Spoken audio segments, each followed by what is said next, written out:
자, 영화 미나리와 관련된 수상 소식은 뒷부분에 저희가 좀 더 상세하게 준비를 해놨습니다. 자, 오늘의 주요 뉴스 가운데 여러분께서 궁금해하시는 점을 뉴스 Q&A에서 저희가 쉽고 친절하게 설명해 드립니다. 오늘 저희가 준비한 첫 번째 Q&A 확인해 보시죠.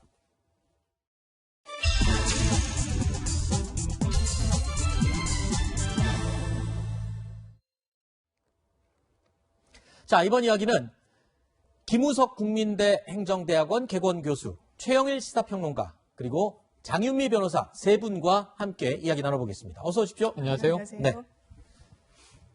코로나 백신 접종이 지난주부터 시작이 됐죠. 자, 백신 접종이 순조롭게 이루어지면서 하루바삐 집단 면역이 형성돼 모두가 일상으로 돌아갔으면 하는 바람을 가져봅니다. 이틀 전 이 화이자 첫 접종 현장을 정세균 국무총리가 찾았었는데 이 자리에서요, 정기현 국립중앙의료원장이 이런 말을 건넸습니다. 잘 들어보십시오. 유통시키는 것도 그렇고 보관도 그렇고 주사기도 특수주사기라고 그러던데요. 네, 지금 6인분은 충분히 나오는데 아 그래요? 그 이상의 이제 지금 말씀드린 그 영업 비밀이니까. 한 말씀드리면 대박사까지 하나 찾아야 돼요. 그래요? 아니 저는 혹시 이게 6인분이 다 안 나오고 5.5인분이 되면 어떻게 하나 하고 사실 걱정을 하고 있었는데. 자, 정기영 국립중앙의료원장이 대박 사건이 터질 것 같다라고 말했던 부분, 바로 최소 잔여형 주사기, 이른바 한국형 주사기를 이용해서 백신 한 명당 나올 수 있는 최대한의 양을 뽑아낸다는 얘기입니다. 그래서 그 양을 이용해서 한 명에서 두 명 정도 같은 백신 양을 가지고 추가로 접종할 수 있다는 건데요. 주사기 모양이 어떻게 생겼는지 한번 보여드리겠습니다. 자, 그러니까 일반 주사기는 주사 바늘과 몸통 사이에 공간이 많아서 빨갛게 칠해 있는 부분, 주사를 다 놓은 뒤에도 이만큼의 백신이 남아있을 수 있다는 건데요. 지금 한국형 주사기라고 불리는 LDS 주사기는요, 저 빨간 부분이 거의 남지가 않습니다. 그렇기 때문에 약의 손실이 그만큼 적다는 것이겠죠.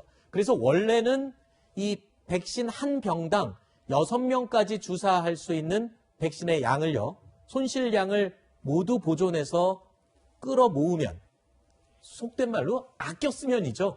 자, 아껴 쓰면은 7명까지 주사를 놓을 수가 있다. 자, 이런 내용인데, 이렇게 보너스 추출, 그러니까 남는 부분 또는 이 버려지지 않는 부분을 모두 모아서 추가 한 명을 놓는 주사 방법이 묘수가 될 수 있을지 아니면 악수가 될지 전문가 의견들을 좀 들어봤습니다. 확인해 보시죠. 바이알 한 개에서 7명의 백신 양을 정확하게 통제하기 위해서는 의료진들의 이 접종에 따른 피로도가 상당히 높아질 우려가 있고요. 혹시라도 부족량을 채우기 위해서 다른 바이얼의 백신을 이 주사기에 채울 경우에 이 다른 바이얼을 사용했을 경우에 그 주사액에 오염이 생길 수 있는 가능성이 있기 때문에 절대로 다른 바이얼의 주사액을 사용해서는 안 될 것입니다. 가능하다면은 도움이 되죠. 지금 백신 수급이 잘 안 되는 상황이고, 이런 상황에서 만일 2명 가까이 맞출 수 있다면은, 저는 의료진 입장에서는 찬성입니다. 근데 그걸 맞추려고 원래 0.3을 맞춰야 했는데 0.2짜리를 맞추면 안 되죠. 0.2밖에 안 나오면 버려야죠. 자, 질병관리청은요, 공문을 내려보냈습니다.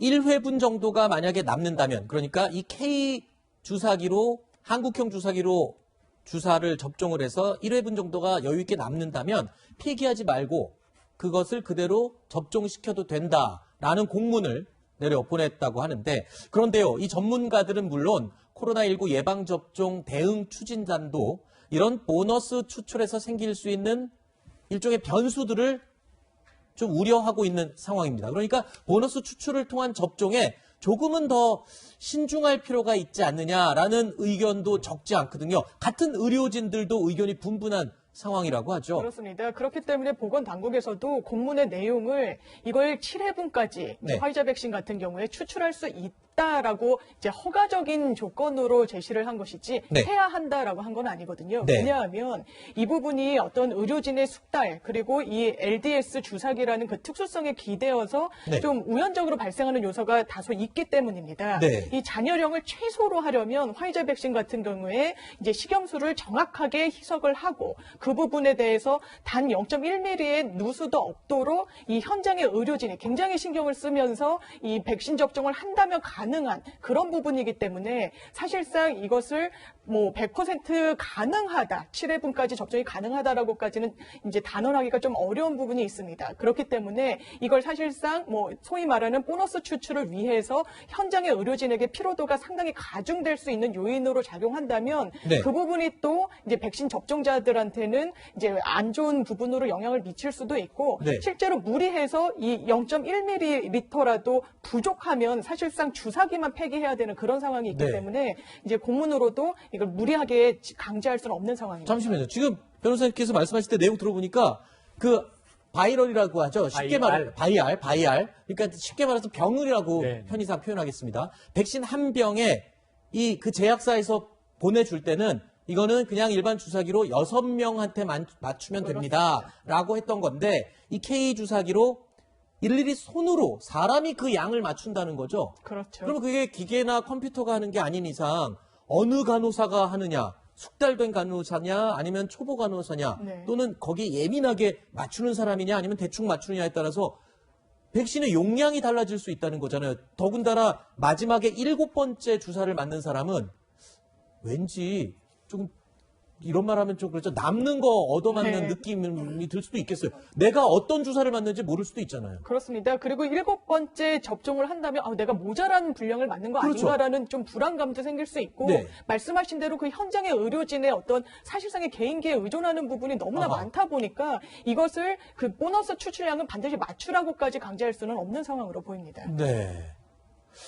자, 일단 사실 백신의 양만 충분하다면 이렇게 무리수를 둘 필요는 없지 않는가라는 생각도 들긴 하는데 글쎄요. 정세균 총리가요. 백신 물량에 대해서 과거에 이렇게 이야기를 했었죠.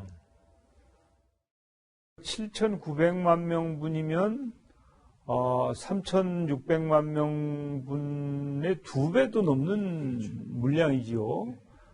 그래서 현재로 보아서는 막 그 정도면 충분한 양이 확보가 됐다 이렇게 보고 있어요. 그래서 일단은 이제 그 정도에서 끝내고 이제 우리 국내 기업들이 백신을 열심히 개발하고 있어요. 아니, 교수님 어떻습니까? 이게요. 7,900만 명분이면 지금 이론적으로 봐도 국민 수보다 훨씬 많은 건데 굳이 저렇게 K 주사기로 이 보너스 추출을 해서 굳이 맞춰야 될 필요가 있는 건가요? 어떤 부분이 제가 이해를 못한 건가요? 그러니까 지금 그 수급 자체에 한계가 있는 거죠. 전체 확보했다는 거는 시간적으로 이게 늦어지니까. 이게 다 지금 들어온 게 아니라 아직 다 들어온 건 아니다 보니까요. 화이자 같은 경우에도 선진국이 하지 않는 방법으로 들여온 거 아니에요. 네네. 그래서 그렇게 해가지고 하는데 언제 다시 들어올지도 불확실한 거고, 뭐 아스트라제네카 같은 경우에 국내에서 생산하니까 일정 정도 확보가 됐지만 네. 그건 부작용 논란도 있고 여러 가지 한계가 있는데 그런 것들을 희석하기 위해서 지금 국내정책으로 얘기가 나오고 있는데 네. 저는 문제가 되는 게 지금 정기영 국립 그 의료원장이죠. 네. 대박 사건 하나 터질 것 같다. 이거는 신뢰를 떨어뜨리는 거죠. 사실 정부의 신뢰가 굉장히 중요하고 네. 게다가 국립중앙의료원장이라고 하면은 우리 그 의사들의 어떻게 보면 그 상징적인 분 아니겠습니까? 네네. 그런데 용어도 그렇고 이 상황에서 대박 사건이라고 얘기하는 게 과연 국민들한테 정서적으로 맞느냐 네. 이런 것들이 뭐 수급 문제는 물론이고 네. 안정성에 대한 불안감도 있고 네. 정부의 신뢰가 떨어지는 의미에서 네. 정부가 불안감을 더 키운다라는 느낌을 네. 줄 수가 없는 거죠. 잠시만요. 그러면 K 주사기가 아니어도 해외에서 이런 비슷한 방법을 써본 나라도 있는 걸로 저는 알고 있는데 어떻습니까? 다른 데서는 이런 방법을 생각을 안 했을까요? 사실 벨기에 같은 경우가 화이자 백신 한 병당 이제 7회를 접종하는 그렇게 이제 접종을 이어왔습니다. 아, 했었군요. 예, 벨기에에서는. 그런데 이 부분을 더 이상 유지하지 못하기로 한 부분이 예. 화이자 백신 같은 경우에 1차 접종에서 끝나는 것이 아닙니다. 그렇죠. 그렇기 때문에 원래 정량은 한 바이알당 6회, 그러니까 6명에게 접종이 가능한데 네. 이걸 7회까지 끌어올리면 아. 2차 접종 시에 그렇다면 1차 접종을 한 사람 중에 못 맞는 사람이 나올 그렇군요. 수도 있는 아. 그 수급의 어떤 과정에서 이 누락이 되는 사람들이 발생할 수 있다는 아하. 점 때문에 더 이상 이 7회분 접종에 대해서는 이제 폐기를 한 그런 상황이 됐습니다. 그렇군요. 지금 아스트라제네카도 마찬가지고 화이자 백신도 마찬가지고 다 2차 접종까지를 해야 하는데 맞습니다. 이렇게 이 보너스 추출 주사기로 뽑아서 네. 100명치를 120명을 맞췄다 칩시다. 그렇죠. 그랬는데 2차에 가서는 110명치밖에 만약에 추출을 못하면 10명은 2차 접종을 못 받게 되는 예. 그런 상황이 생길 수도 있는 문제군요. 그때는 여유 물량이 충분히 들어와 있어야 한다는 가정이 있어야 아하. 되는 거죠. 그렇군요. 그리고 또 하나 있습니다. 제가 자꾸 너무 궁금한 게 이렇게 보너스로 뭘 추출한다고 그러다 보니까 국민 입장에서는 아까 말씀드린 내가 그럼 보너스 주사를 맞는 거 아니야? 이런 궁금증이 또 하나 있고요. 또 하나 있습니다. 이 백신 업체들, 제약사 측에서는 추가 요금을 우리에게 요구할 수도 있다라는 우려가 있다는데 이건 또 무슨 얘기입니까? 예, 이미 우려가- 돈 주고 사온 거잖아요. 우려가 있습니다. 이게 협상에 이제 그쪽에서 새로운 네. 협상 조건을 제시할 여지가 있는 게 예. 지금 이야기한 게 바이알당 한 네. 병당 얼마 이렇게 해서 총 들어온 병이 몇 병 이렇게 계약이 돼서 문제가 없어요. 네. 한 병에서 우리가 5명치를 쓰던 6명치를 쓰던 7명치를 쓰던 우리의 기준이 네. 합당하면 되는 건데 네. 도주당 계약이에요.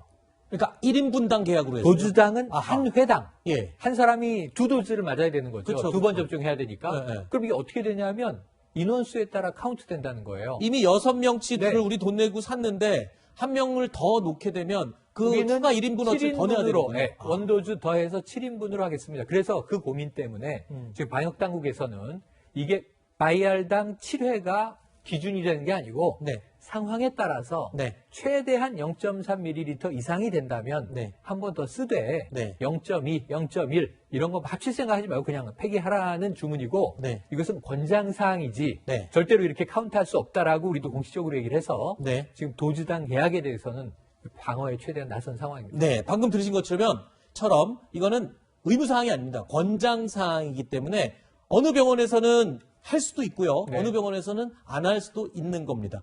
이렇게 하는 이유 중에 또 하나가 이 충분한 물량이 더 확보되기 전에 빠른 시간 안에 집단 면역, 우리 국민의 집단 면역을 형성하는 게 중요하다. 이런 부분 때문에 아마 이 방법까지 도입을 하는 것 같은데요.